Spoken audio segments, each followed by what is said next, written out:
nggak tahu ya kalau orang nggak yakin. Kalau saya yakin, maka istilah saya tuh kalau di PD Perjuangan, kalau Bu Mega yang minta, ya saya serahin kepala saya.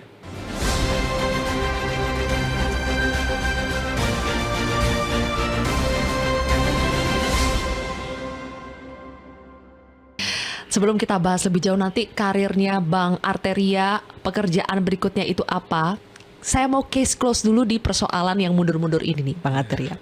Bang Arteria katanya sempat ingin bertemu dengan Bu Mega. Itu untuk apa, Bang? Ya waktu itu, karena kan Mas Romi juga sebut namanya Mumu atau Bu Mega. Dia bilang, Mas, boleh nggak saya ini mundur setelah ketemu sama Ibu?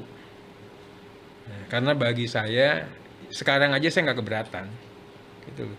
Apalagi kalau itu keluarnya dari mulutnya Bu Mega, itu saya senang banget. Penugasan yang sangat mulia. Karena kehadiran kami di sini, ini ingin ya berbakti kepada Ibu dan keluarga. Saya pikir semua anggota DPR RI yang kerja di DPR itu nggak ada pikiran yang lain selain menghasilkan kenangan kebangsaan, ya, karena Mbak Puan sering mengatakan jadikan rakyat menjadi epicentrum setiap gerakan. Kemudian yang kedua, ya kita pengen lihat Ibu bahagia. Anak-anak yang sudah dibesarkannya, ya kan, udah netes ini, Ibu bisa ngelihat ternyata kalian-kalian ini memang layak saya besarkan. Itu juga yang membuat saya nggak mau ribut. Saya diem. Ya ada kejadian ini saya nggak mau. Ini saya kan nggak tahu nih podcastnya tiba-tiba isinya begini, ya kan? Tapi jadi Saya ketemu akan nggak diem. tuh, Bang? Jadi ketemu nggak dengan Bu Mega? Ya alhamdulillah waktu itu Bu Mega kan lagi di Rusia, jadi memang momennya nggak ada waktu. Sedangkan Mas Romi harus dilantik kan tanggal 1, jadi memang bukannya Bu Mega yang nggak mau ketemu ya, memang waktunya nggak ada. Bu Mega waktu itu lagi di kunjungan ke luar negeri, tapi nggak masalah lah itu. Ya, bagi Bang Arteria saya yakin sudah tidak masalah, Bang, karena Abang juga menegaskan itu berkali-kali ya. Tapi bagi sebagian masyarakat melihat itu seperti jadi pembenaran omongan-omongan negatif terkait dengan politik dinasti. Bahwa bagaimanapun yang lebih diutamakan adalah keturunan sendiri, keluarga sendiri dibandingkan petugas partai, anggota partai yang bukan berasal dari keluarga. Itu bagaimana membela partai dengan adanya kasus seperti ini, orang-orang di luar sana semakin yakin bahwa politik dinasti itu memang benar adanya dan itu yang diprioritaskan dalam partai. Ya, saya pikir politik dinasti dengan kasus saya ini dalam perspektif apa? Ya kan itu juga banyak tafsir dan juga kita juga punya banyak pembelaan untuk itu. Tapi saya lebih melihat ya gini loh. Dalam hidup ini saya tuh ngalamin 10 tahun. Kalau orang tua saya mengatakan yang penting kamu kerja benar. Kamu yakin yang kamu yakinkan itu kebenaran. Ya, kemudian kamu bilang ke Tuhan, Tuhan, yang saya kerjakan ini benar. Mohon perlindungan. Kalau resultnya akhirnya orang benci kita, ya kan, akhirnya orang kata cynical atau apa, ya itu namanya kita dapat rezeki yang nggak bagus. Tapi bukan berarti kita lelah untuk melakukan itu, tetap aja. Saya pikir ya seperti itu, nggak masalah. Mau ada orang sebanyak yang senang sama kita juga sebanyak juga yang nggak senang sama kita. Kita nggak bisa membuat semua orang harus suka dengan kebijakan atau dengan perbuatan yang kita ambil. Tapi yang saya lakukan ini saya yakin lah, ini baik bagi semuanya. Dan saya pastikan dengan keterbatasan, karena kan kami tidak punya uang reses lagi, kami tidak punya uang untuk kunjungan lagi. Ya sekarang ini saya sedang bicara sama teman-teman di kantor, ya bisa nggak saya kunjungan, ya kan? Walaupun pakai dana pribadi, saya kunjungan lah, saya ke dapil, setahun itu samain sama saya reses. Masih dapat nggak nih marginnya kantor buat mengentertain keinginan saya? Ya mudah-mudahan saya akan tetap 5 tahun ini saya akan kunjungi minimal ya. Yang dulunya tiap minggu atau tiap 2 minggu sekali, ya sekarang saya akan usahakan tiap reses. Dan kepada semua pemilih, semua pasukan-pasukan, yaitu tadi ya, sabar. Oke. Kalian tidak tahu ada rencana Tuhan selanjutnya, mudah-mudahan bagi saya dan bagi teman-teman yang bekerja baik untuk saya selama ini. Jadi akan tetap merawat konstituen. Tapi Bang Arteria, berarti Bang Arteria kan memilih ya sudahlah tidak mau berpikir lebih jauh penilaian orang soal politik dinasti. Yang penting niat Bang Arteria itu pokoknya bekerja yang baik saja. Intinya begitu kan. Nah, tapi Bang Arteria juga menyatakan bahwa pokoknya saya bekerja ini untuk melayani ketua umum dan keluarga besarnya. Ada juga yang bertanya, bukannya fungsi sebagai anggota partai, anggota DPR itu harusnya ya prioritasnya adalah melayani masyarakat, melayani rakyat. Apalagi Bang Arteria sudah dipilih oleh suara tadi 62.000 lebih. Tidakkah itu harusnya menjadi prioritas dibandingkan dengan melayani kepentingan keluarga? Sebenarnya Partai. kan kepentingan keluarga, kepentingan Bu Mega yang harus saya layani, itu kan kepentingan rakyat. Nah, pertanyaannya harusnya apakah ada ya perbedaan? Apakah pelayanan terhadap Bu Mega itu menegasikan kita untuk melayani rakyat? Nggak ada kok. Bu Mega itu perintahnya cuma satu ya, turun, turun, turun. Itulah yang kami lakukan. Jadi kita ini jangan dipikir kita mundur menegasikan ya kepentingan rakyat, enggak. Rakyat tetap kita layanin. Sekarang ini harusnya saya tetap ke Mas Romi sekarang kan, officially. Tapi di luar itu kan kita masih punya jaring dan jejaring yang masih bekerja sampai saat ini, Sylvia.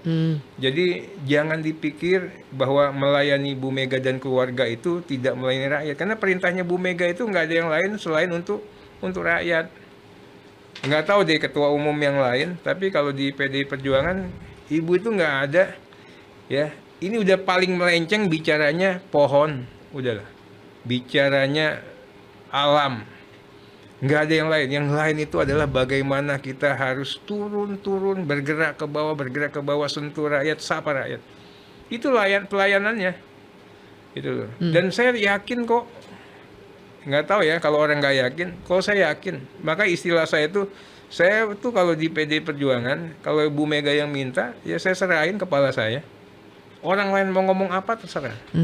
Tapi itulah bukti ya bahwa kita ini, itu yang saya katakan berkali-kali, partai kita ini dibesarkan oleh pengkhianatan dan adu domba. Kalau mau partai kita besar, jangan ada pengkhianatan. Kalau mau partai ini besar, jangan diadu domba. Ini yang saya mohon juga kepada elit-elit partai. Udahlah, kita punya pengalaman yang panjang tentang itu. Ya. Makanya kalau ada apapun ya, saya udah berserah. Saya punya Tuhan. Ya. Kalau di dunia, saya masih punya yang namanya Bu Mega. Iya kan? Saya masih punya Mbak Puan. Itu loh. Dan saya yakin itu. Dan saya melakukan ini, benar ini. Saya ikhlas. Nggak ada macam-macam. Itu loh. Jadi, Ibu bilang apa, Bang Arteria? Abang kan sangat dekat ya dengan ibu abang. Ibu kandung ya maksudnya, bukan Bu Mega ya. Dengan ibu Mega ya dekat dengan ibu kandung. Maksud saya ibu kandung yang sudah sedekat itu, Bang Arteria melihat kemunduran diri Bang Arteria dan sudah hampir 10 tahun menjadi anggota DPR, sekarang tidak menjadi anggota DPR lagi, dan itu pun karena mundur demi orang lain. Ibu bilang apa, Bang? Jadi kalau yang saya khawatirkan memang ibu. Iya. Saya khawatir memang ibu. Tapi kan saya bilang, Bu, ya kan, kalau saya nggak jadi anggota DPR gimana? Ya nggak apa-apa.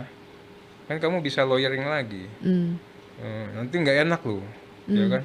Karena jadi anggota DPR itu kita ini bisa ngebantu banyak orang.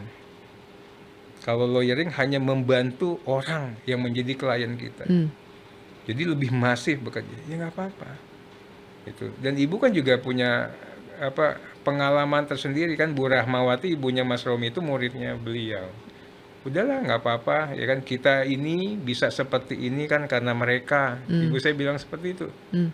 Kalau memang mereka ya kan menarik lagi atau mempercayakan kepada yang lain, nggak apa-apa, percayakan saja kepada mereka. Yang penting kamu kerja benar, kamu jangan berpersepsi macam-macam terhadap Ibu Mega dan keluarga. Saya bilang enggak, saya tetap kok, saya masih sama Bu Mega, saya di PDI Perjuangan.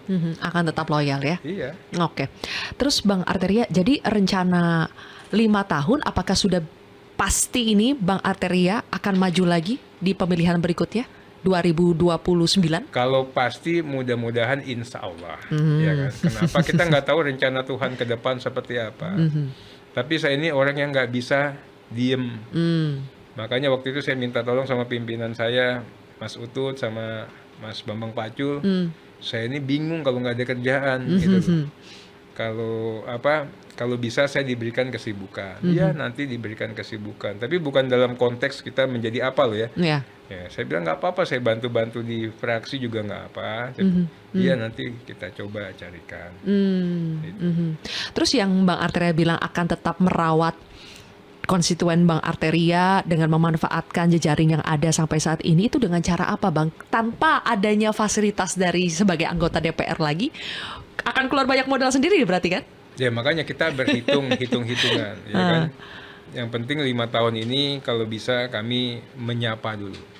Tidak dalam konteks mengeluarkan program. Nanti kalau program itu kan memang biasanya kan kita gelontorkan kan masif dan besar ya angkanya ya. Kalau sekarang kan mudah-mudahan ya teman-teman keluarga kami yang di daerah pemilihan itu tahu saya kan udah tidak menjadi apa-apa. Mudah-mudahan juga biasanya orang yang nggak menjadi apa-apa datang aja mereka, orang ini orang Jawa loh, Sylvia. Ya. Orang Jawa itu luar biasa. Mereka itu kita baik saja dibayarnya 2 kali baik. Apalagi kalau kita perbuatan kita baik sekali, pastinya keinget. Dan saya yakin mereka itu tidak perlu diberikan apa-apa untuk sekarang karena saya lagi menderita ini nih namanya dalam tanda kutip loh, ya. Pastinya dengan saya hadir aja mereka udah senang. Tapi memang kenapa saya belum bisa hadir? Ya karena kan saya juga tidak mau gaduh.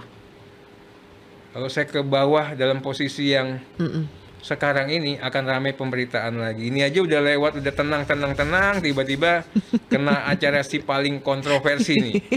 Jadi saya juga nggak tahu besok akan ada kegaduhan apa enggak. Enggak lah, enggak Nah, kita gaduh coba lah Bang. jaga itu lah.